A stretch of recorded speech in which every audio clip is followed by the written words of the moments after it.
Today we're at the London Guildhall gallery and we're going to check out the Roman Amphitheatre discovered underneath it.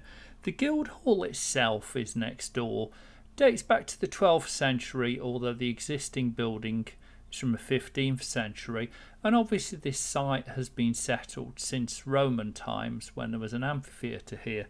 I'm just going to do a little scoot around the gallery, but you can see it's two main rooms and a couple of side rooms, and it's just a beautiful selection.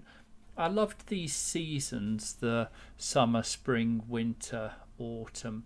Beautiful pieces from the Romantics. We're not going to stop and look at every painting. Like any good gallery, it's not the same watching it on screen. You need to see the real paintings. But just to give you a little flavour for the beautiful pieces, and I have a fairly varied taste in art, but I didn't see a single painting here that I didn't think was a beautiful example. There's some really lovely use of light, some great masters. For a free art gallery, it's an excellent selection, and all within a very interesting building. This was particularly striking, the sheer scale of this piece. This is The Siege of Gibraltar by John Singleton Copley. Immense is the only word really. Round here, beautiful landscape.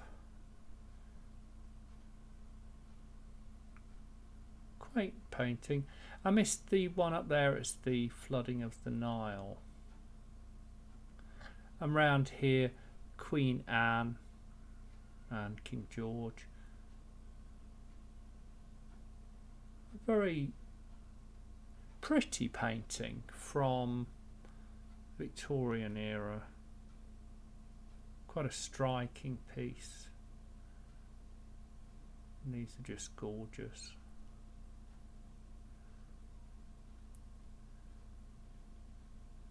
As you can see, an excellent selection.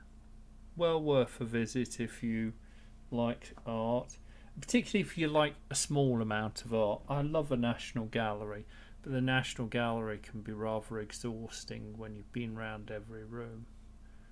And I do like monumental paintings.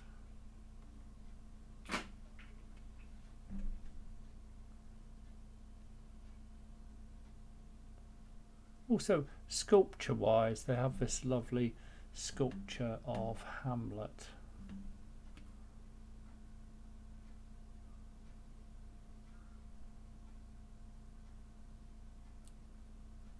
And hidden away in this side corridor was a painting I recognised immediately, because I've seen this painting and it's much bigger.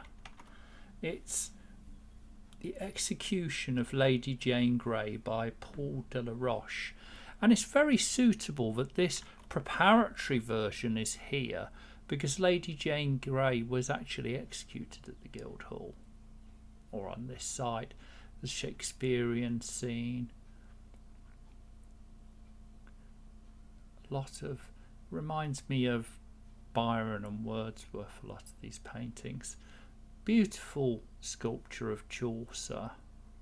I see him being slightly older than that, but it's certainly a very good sculpture, excellent quality. And Richard the Lionheart, very striking cast. You can see out through there is the square outside of the Guildhall, which I discovered something about on this trip, but maybe we'll cover that at the end. Maybe it's just me, I thought that was beautiful. Mighty.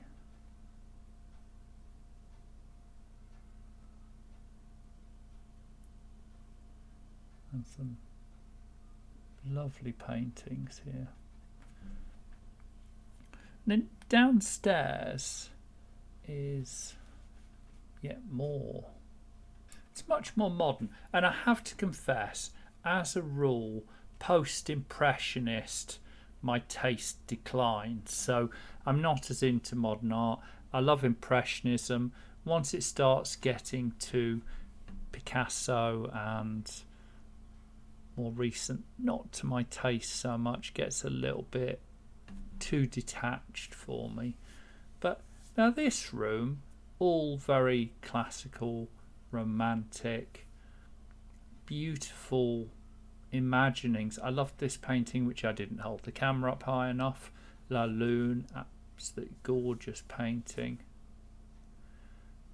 Recalls for me the early 20th century, but the 19th century, a romantic vision of the world as something almost poetic. Is the Battle of Gibraltar there? Wonderful painting of Lancelot.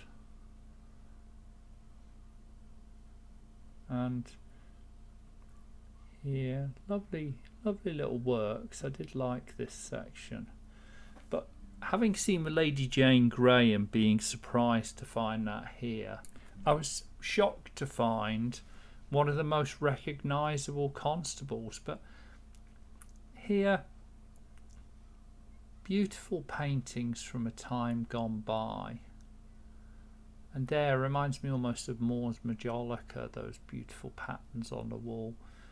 Now down here, this is an example of where I say I'm not too into modern art, but actually there were no pieces in here which I didn't find interesting and well composed and appreciate as really good pieces of art. Actually, the painting of the side of the tower block there, when you stand back, it's quite a striking painting. There's the Great Fire of London, 1666. It's very grand state paintings.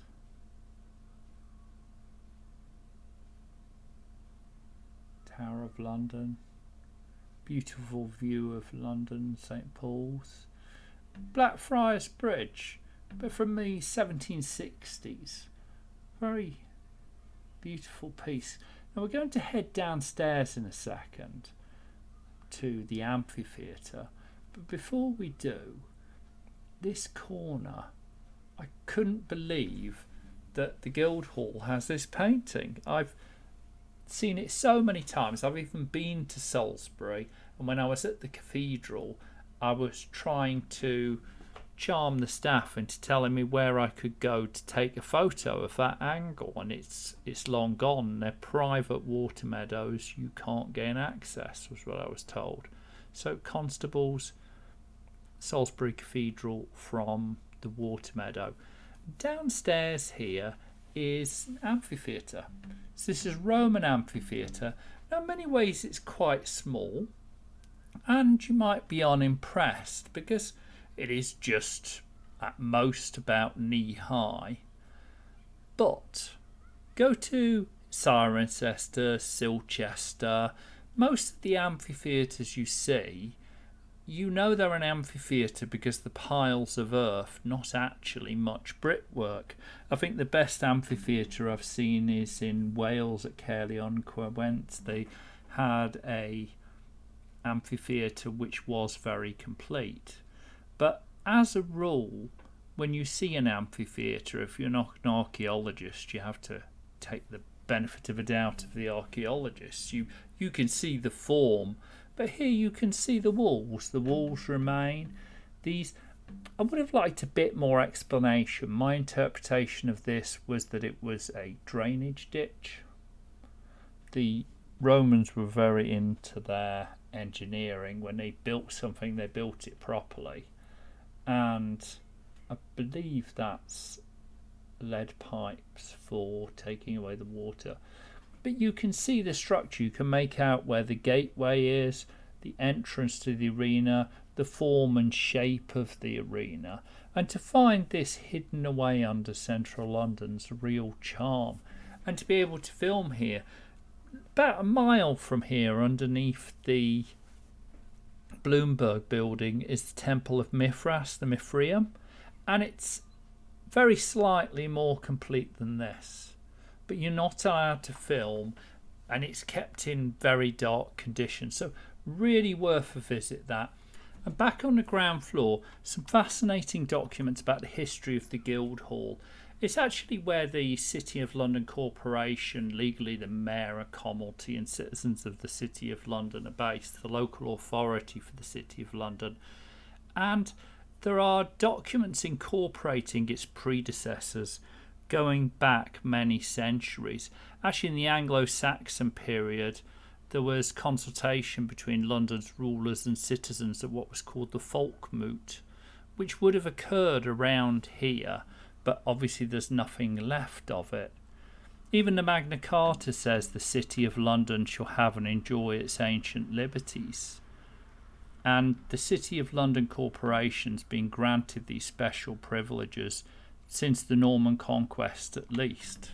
So very interesting, beautiful site to visit.